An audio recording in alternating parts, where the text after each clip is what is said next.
Bab 688, menghubungi Pak Hendrik. Baru saja pergi. Untuk apa kamu mencari mereka? Ujar seseorang. Tadi aku mendengar tetangga bilang sebelumnya mereka melihat Jamal mengantarkan 2 orang ke desa kita. Mendengar pendeskripsian mereka, aku sadar ternyata yang dikatakan itu Valentino dan Angel. Bisa-bisanya Valentino mengenal Jamal. Ujar pria parubaya dengan mata terbuka lebar. Semuanya saling bertatapan, kemudian menggelengkan kepala sambil tersenyum secara paksa. Tidak hanya kenal, begitu bertemu dengan Valentino, Jamal memanggilnya Tuan. Kalau bukan melihatnya secara langsung, aku bahkan tidak percaya.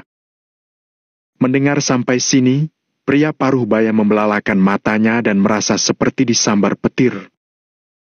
Valentino adalah orang hebat. Kita semua buta. Kalau tahu dari awal, seharusnya tunggu dulu. Aduh, sekarang malah. Setelah sadar, pria parubaya segera berkata, cepat pergi kejar. Namun, tidak ada yang bergerak. Harus mengejarnya kemana? Memangnya kenapa kalau berhasil mengejarnya? Mereka sudah menyinggung Valentino. Tahukah kalian? Valentino bisa membuat Jamal begitu hormat padanya. Itu artinya identitasnya tidak sederhana. Kalau Valentino mengenal pengembang properti besar dan mengembangkan tanah kita, kita bisa mendapatkan uang miliaran dalam waktu singkat. Kalian mau uang atau harga diri? Tanya pria parubaya sambil membelalakan mata. Begitu mendengar perkataan pria parubaya, semua orang tergoyah dan mengangguk secara spontan. Ingin uang atau harga diri? Tentu saja uang. Dari mana datangnya harga diri kalau tidak ada uang? Tapi kita sudah menyinggung Valentino, harus bagaimana? Tanya seseorang. Kak, kamu selalu punya ide bagus. Menurutmu harus bagaimana? Pria parubaya tidak berbasa-basi. Dia segera mengeluarkan ponsel dan mulai menelepon Angel. Namun, setelah mencobanya beberapa kali, tetap dalam kondisi tidak aktif. Pria parubaya terdiam sejenak, kemudian berkata, pikirkan cara untuk menghubungi Mary, Angel pasti tidak akan memedulikan kita lagi.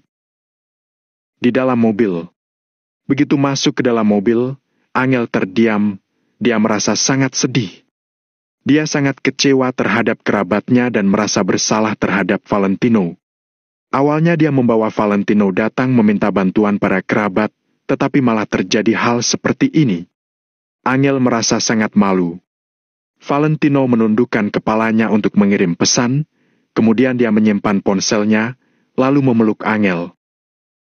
Jangan berpikir terlalu banyak, masyarakat sekarang memang begitu. Ujar Valentino dengan suara pelan. Angel menghela napas, kemudian mengangguk. Tuan Besar Valentino, Anda ingin pergi kemana? Tanya Jamal di depan. Ke kompleks Sea Garden. Ujar Valentino setelah berpikir sejenak. Tadi dia menghubungi Wish untuk memintanya mengatur tempat tinggal di kompleks Sea Garden. Awalnya Wish ingin mengatur yang lebih bagus, tetapi Valentino menolak, dia tidak ingin terlalu menonjol. Situasi sekarang tidak mengizinkannya untuk bertindak menonjol. Jamal agak terkejut, kompleks Sea Garden memang bukan berada di pusat kota, tetapi sudah masuk ke pinggiran kota. Setidaknya tidak bisa dibandingkan dengan zona pengembangan pinggiran kota. Namun, Jamal tidak berani bertanya, dia mengendarai mobil menuju kompleks Sea Garden. Sekarang Angel sudah tidak berharap pada kerabat, dia mempercayakan semuanya kepada Valentino. Di kompleks Sea Garden. Tempat ini berdekatan dengan pinggiran kota Vero. Sebenarnya merupakan pinggiran kota, tetapi sudah termasuk dalam batas kota. Yang terpenting adalah tempat ini punya pemandangan yang bagus dan tidak dicemari oleh polusi kota.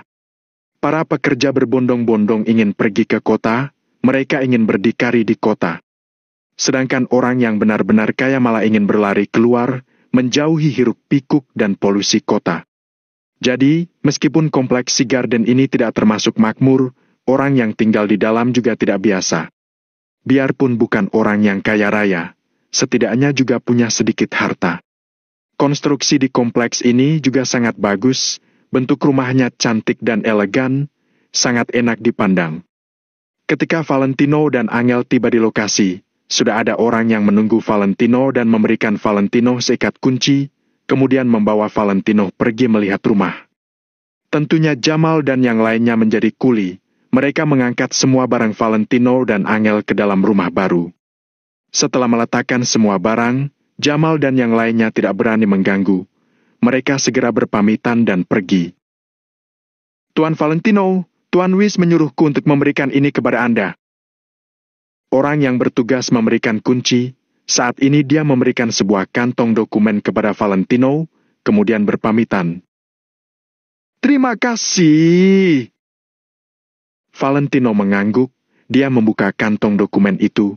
Seharusnya adalah KTP mereka berdua. Rumah mereka ada di lantai 3, tidak terlalu tinggi, juga tidak terlalu rendah. Rumah ini sekitar 120 meter persegi dan sudah direnovasi dengan sangat bagus.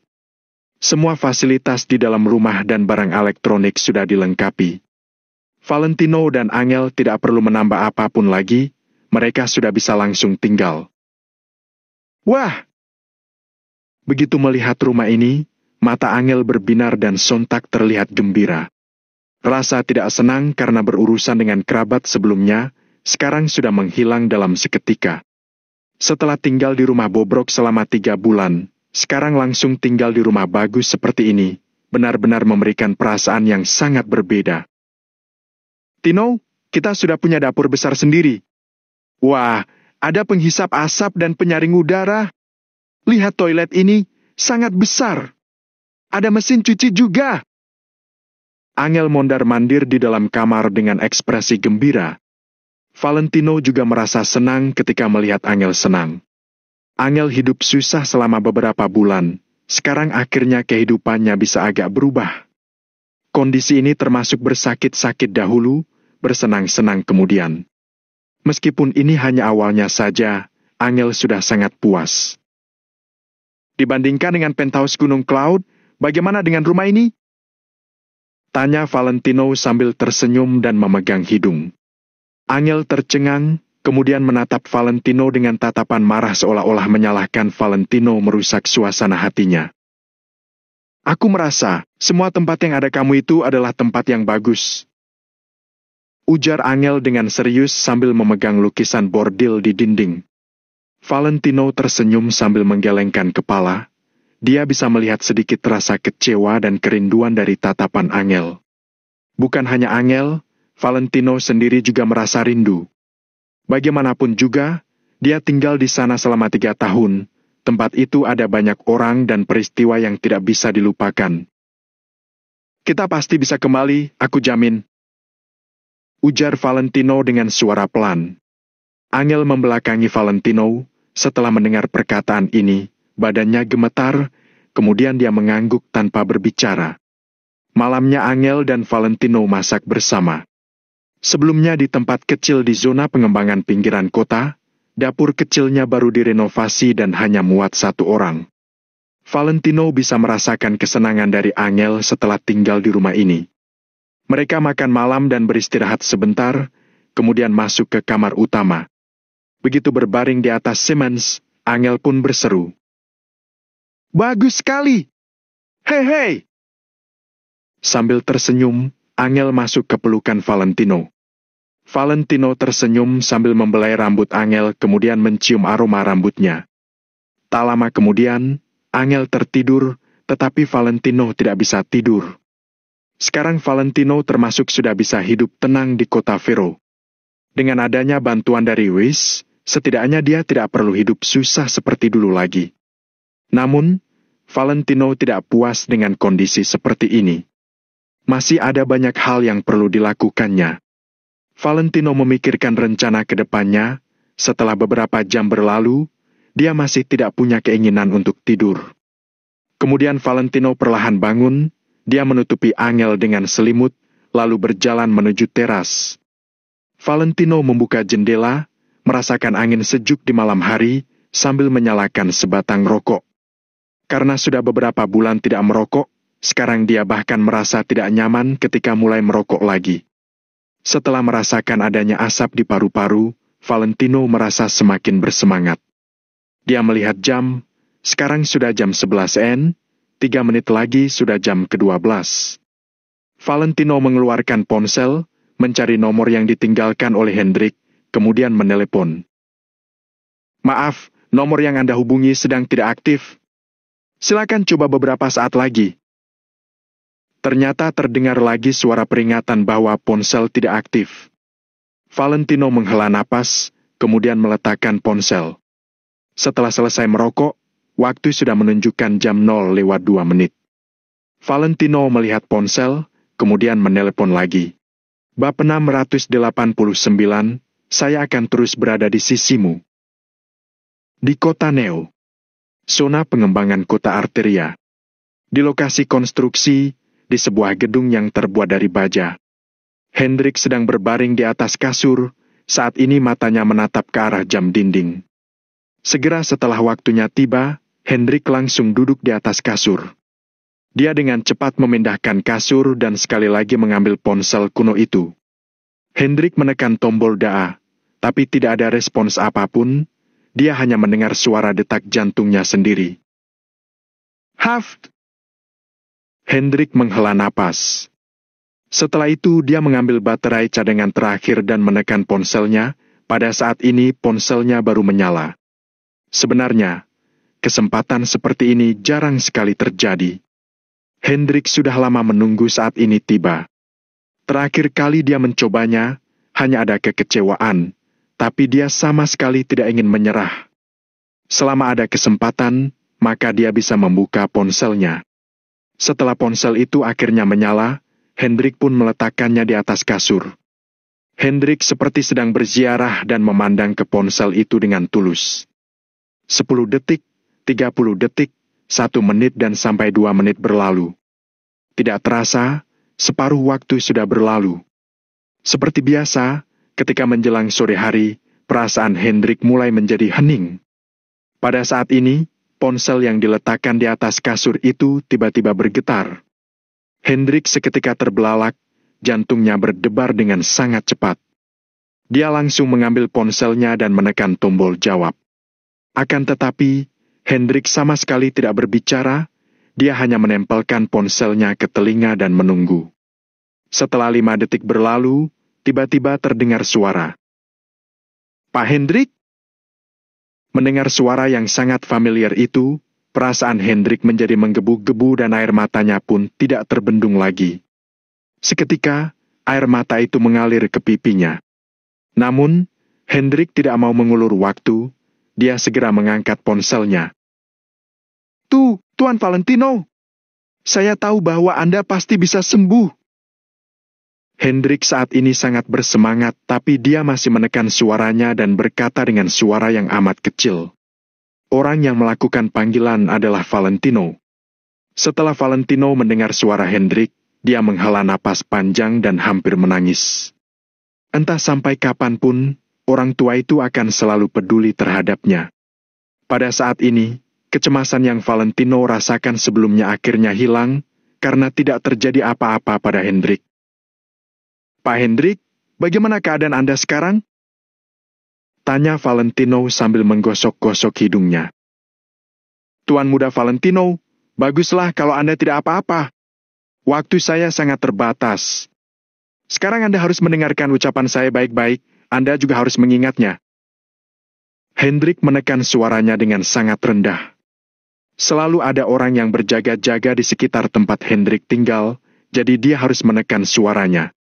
Valentino langsung buru-buru menutup jendela, kemudian mendengarkan perkataan Hendrik dengan sangat serius. Oke, katakanlah. Jawab Valentino. Saya akan selalu mencari kesempatan untuk membuka ponsel selama 5 menit di jam 12 malam. Karena pada pagi hari, di sekitar sini akan dilakukan pemantauan sinyal yang membuat sinyal apapun terdeteksi. Selama 5 menit ini, prajurit keluarga Wijaya diam-diam menggunakan alat pengacau sinyal. Anda tidak perlu memedulikan kondisi saya, juga tidak perlu bertanya terlalu banyak. Asosiasi Valentino Empire belum bubar, mereka masih ada dan bahkan sudah menyebar ke berbagai daerah. Bisa jadi di daerah Anda tinggal ada jejak mereka, hanya saja kalian masih belum bertemu. Anda sama sekali tidak boleh menghubungi siapapun yang ada di kota Neo. Untuk sekarang jangan kembali dulu. Pihak keluarga sudah menganggap Anda meninggal, jadi mereka juga sudah menurunkan kewaspadaan mereka. Ini adalah kesempatan Anda, tapi tetap pastikan jangan terlalu menonjol. Asosiasi Valentino Empire, Kasman, William dan semua prajurit keluarga Wijaya bergegas keluar dan mengabdikan diri untuk pengembangan. Beri saya sedikit waktu, saya pasti akan membawa Anda kembali. Hendrik berbicara dengan suara yang sangat kecil dan cepat. Selama Hendrik berbicara, Valentino hanya terdiam dan mendengarkan sambil mengernyit. Pak Hendrik, apa yang mereka lakukan pada Anda? Setelah Hendrik selesai berbicara, Valentino bertanya sambil memegang ponselnya dengan tangan kirinya. Sedangkan tangan kanannya terkepal erat, ada kemarahan di dalam hatinya. Di mata Nick dan yang lainnya, Valentino sudah tiada. Akan tetapi, mereka masih saja tidak mau melepaskan Hendrik. Tuan Muda Valentino, Anda tidak perlu memedulikan saya. Selama saya masih ada, saya akan terus melindungi Anda. Anda harus ingat perkataan saya. Ini adalah baterai cadangan terakhir yang saya miliki karena saya tidak menemukan tempat pengisi daya. Saya mungkin akan mencari waktu untuk menyalakan ponsel, tapi mungkin juga tidak. Tapi Anda tidak perlu khawatir, itu hanya karena saya ada urusan yang lain. Intinya tunggu, Tuan Muda Valentino harus menunggu. Ingat, tunggu saya yang menelepon lebih dulu. Sudah waktunya, saya tutup teleponnya dulu. Tuan Muda Valentino, saya akan terus berada di sisi Anda. Setelah itu, Hendrik langsung menutup panggilannya. Sedangkan Valentino, ketika dia mendengar nada sibuk dari ponselnya, dia sama sekali tidak merasa tenang. Valentino benar-benar kecewa dengan keluarga Wijaya, Nick, Timothy dan yang lainnya. Hendrik selalu mengikuti Tuan Besar Wijaya kemanapun, sebagian besar hidupnya digunakan untuk mengabdi pada keluarga Wijaya. Hendrik sudah memberikan kontribusi yang besar kepada keluarga Wijaya. Setelah Hendrik memutuskan untuk pensiun, terlebih lagi karena dia bagaikan pelindung keluarga Wijaya, Tuan Besar Wijaya menawarkan kedudukan, kehormatan dan kekayaan padanya. Tapi dia menolak semua itu. Bahkan keluarga pun dia tidak mau. Tuan Besar Wijaya memang selalu baik pada Hendrik, tapi setelah bertahun-tahun, Hendrik telah berhasil membalas kebaikan Tuan Besar Wijaya. Namun, Hendrik tetap bersedia melayani Tuan Besar Wijaya dengan setia. Setelah Tuan Besar Wijaya meninggal, dia mengikuti permintaan Tuan Besar Wijaya untuk mengikuti Valentino. Hendrik tidak pernah menikah dan tidak memiliki anak. Jadi, dia menganggap Valentino dan anak-anak dari keluarga Wijaya sebagai anaknya sendiri. Hendrik pernah menggendong anak-anak keluarga Wijaya ketika mereka masih kecil, termasuk Timothy dan juga Nick. Siapa dari mereka yang tidak pernah diajar ataupun dilindungi oleh Hendrik? Akan tetapi, mereka sekarang malah menyerang Hendrik tanpa ampun. Hendrik memang tidak mengatakan bagaimana situasinya, tapi Valentino bisa menebak sesuatu. Orang tua ini mempertaruhkan nyawanya sendiri demi keluarga Wijaya. Namun pada akhirnya, Hendrik malah mendapatkan hasil seperti ini. Bagaimana mungkin dia tidak kecewa? Valentino saat ini merasa terkejut, marah dan juga benci. Kedua matanya menjadi merah. Dengan gemetar, Valentino mengeluarkan sebatang rokok, kemudian menghisapnya dan pelan-pelan menjadi lebih tenang. Pak Hendrik, Tino tidak akan membuat perjuanganmu sia-sia. Tidak akan. Setelah kakek pergi, kamu sudah bertanggung jawab atas banyak hal untukku. Kamu juga sudah membantuku menghadang banyak masalah. Mulai dari saat ini, aku yang akan melakukan tanggung jawab ini. Suatu hari nanti, aku sendiri yang akan melawan Nick, Timothy dan keluarga Wijaya. Setelah cukup lama, Valentino memandang ke langit malam sambil berbicara sendiri. Hendrik memberitahunya untuk menunggu sampai kekuatan asosiasi Valentino Empire membesar, baru menjemputnya kembali. Namun, bagaimana mungkin Valentino bisa menunggu dengan tenang? Banyak orang yang diam-diam berkorban demi Valentino. Hal ini membuat Valentino tidak bisa hanya menunggu hasil saja. Diam sambil menunggu hasil bukanlah cara kerja Valentino. Klik! Valentino menyalakan lampu, mengambil kertas dan pen, lalu mulai menulis sesuatu. Segera, setiap informasi penting yang Pak Hendrik katakan barusan, ditulis kembali oleh Valentino di atas kertas. Bab 690. Aku tidak berani bertaruh. Asosiasi Valentino Empire masih ada, tapi mereka sudah mengembangkan kekuatannya sendiri.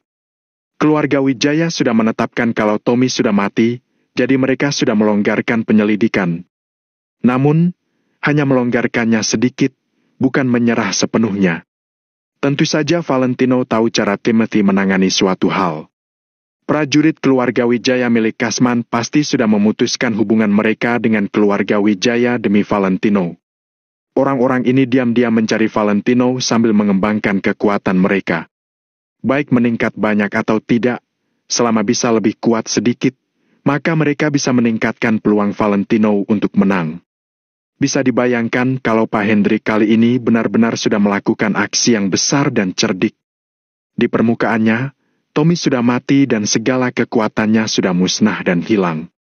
Namun kenyataannya, kekuatan ini belum dimusnahkan, melainkan tersebar di seluruh dunia. Selama ada aba-aba dari seseorang, kekuatan ini akan langsung berkumpul bersama. Mengenai kekhawatiran Pak Hendrik, dia meminta Valentino untuk menunggu terlebih dulu dan Valentino juga bisa memahaminya. Karena kapanpun Valentino memberi aba-aba, orang-orang itu tanpa ragu akan langsung berkumpul di kota Neo. Walaupun mereka belum meraih pencapaian apapun, selama Valentino angkat bicara, mereka akan langsung kembali. Ketika ketua kembali, maka anak buahnya juga harus kembali. Ketika semuanya berkumpul, akan ada pertempuran hebat di kota Neo. Namun, hanya ada satu peluang. Ketika saat itu tiba, Valentino tidak akan bisa menyembunyikan kematian palsunya lagi dan pasti akan diawasi kembali oleh keluarga Wijaya. Kalau Valentino mempunyai kekuatan yang tak tertandingi, setelah mendapat kota Neo kembali, dia akan langsung membawa orang ke selatan dan menyerang keluarga Wijaya yang ada di kota Kamar, Pulau Wire. Namun, kalau kekuatannya tidak cukup, paling-paling dia hanya akan mengambil kembali kota Neo dan dihukum lagi oleh sang monster, keluarga Wijaya di kota Kama. Valentino tidak berani bertaruh. Karena kali ini, yang dia pertaruhkan adalah nyawa dari semua anggota asosiasi Valentino Empire. Mempertaruhkan kesetiaan dan kegigihan semua anggota asosiasi Valentino Empire, serta harapan tulus dari Hendrik dan yang lainnya. Pertempuran kali ini harus dimenangkan, tidak boleh sampai kalah. Karena itu, bahkan jika dia bisa kembali ke kota Neo sekarang, dia tidak boleh melakukan itu. Kekuatannya masih dangkal, serta dia belum tentu bisa menang melawan keluarga Wijaya. Kalau tidak ada kepastian akan kemenangan, maka dia tidak boleh gegabah.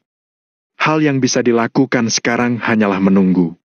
Memberikan lebih banyak waktu pada anggota asosiasi Valentino Empire untuk berkembang. Ketika saat itu tiba, itulah hari pertempuran penentunya. Valentino percaya bahwa hari itu akan segera tiba. Asosiasi Valentino Empire yang sudah menyimpan kebencian pasti akan terus mengembangkan kekuatan mereka dengan gigih setiap harinya, menanti saat untuk kembali. Wush! Valentino meraih dan mengambil peta kota Pharaoh, lalu membuka dan melihatnya di atas meja. Mereka sedang menanti, Valentino juga sama. Namun, Valentino tentu saja akan melakukan sesuatu. Tidak masalah kalau Valentino tidak mendatangi kota Pharaoh. Karena mereka sudah ke kota Pharaoh, maka mereka harus maju dan meningkatkan peluang untuk menang. Kehidupan itu bagaikan permainan catur, aku bersedia menjadi bidak, siapa yang pernah melihatku mundur? Kota Pharaoh ini pasti akan ditaklukkan. Baik sesulit apapun itu, Valentino tidak akan mundur. Di kamar, Angel sudah berdiri di pintu kamar dengan baju piyamanya. Tangan mungilnya memegang kusen pintu, dia melihat ke arah ruang tamu.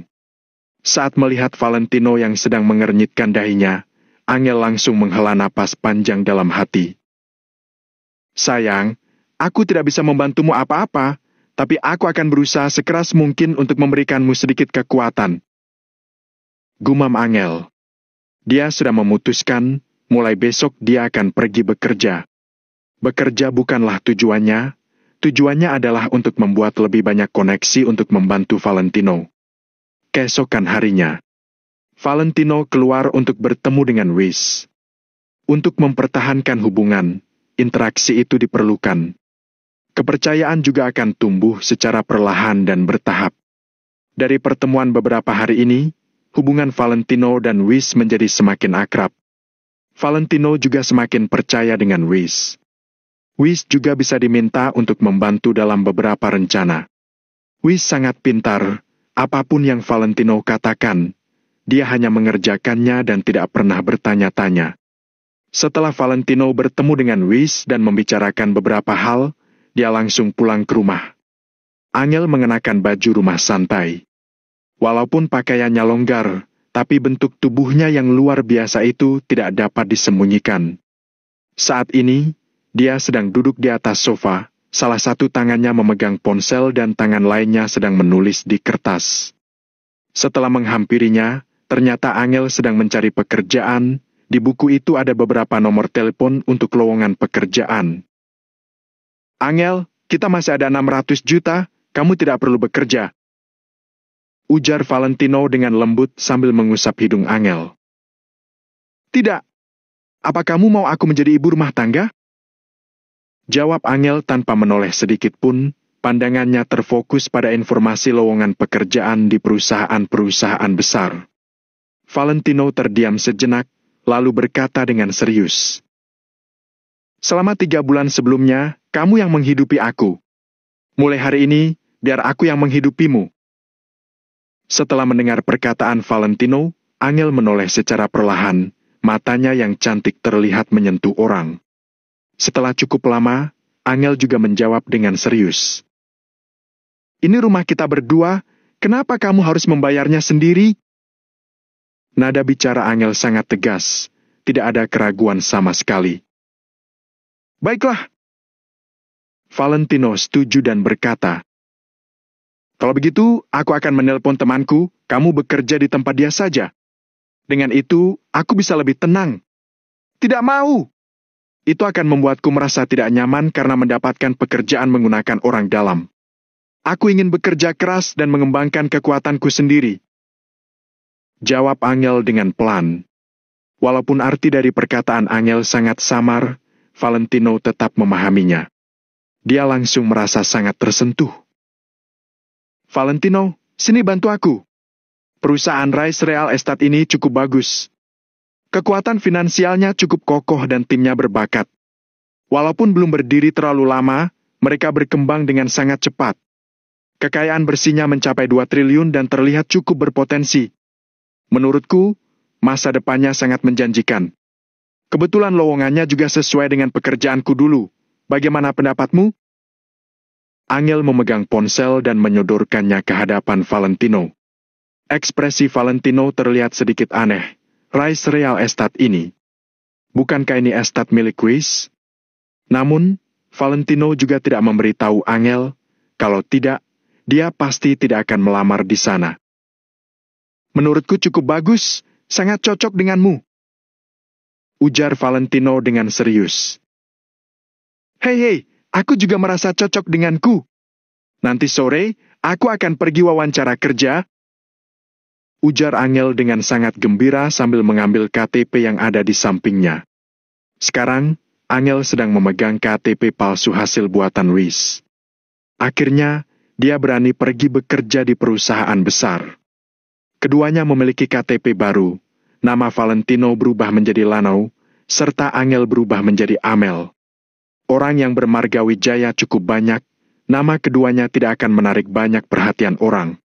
Selama bukan keluarga Wijaya sendiri yang melihat Valentino, maka keduanya tidak mungkin akan dikenali orang. Kalau Tuan Besar Kusuma sampai tahu kalau namamu ikut diganti, dia kemungkinan akan marah besar. Ujar Valentino sambil tertawa dan mengusap hidungnya. Nama ini diganti sesuai dengan permintaan Angel. Tentu saja tidak, kakek pasti bisa memahami kesulitan kita. Yang paling penting, bukankah ada satu pepatah yang mengatakan kalau aku harus menggunakan nama keluargamu sebagai nama depanku? Apakah akan ada yang memanggilku Nyonya Wijaya ke depannya? Hei. Setelah mengatakan ini, Angel langsung tertawa sendiri.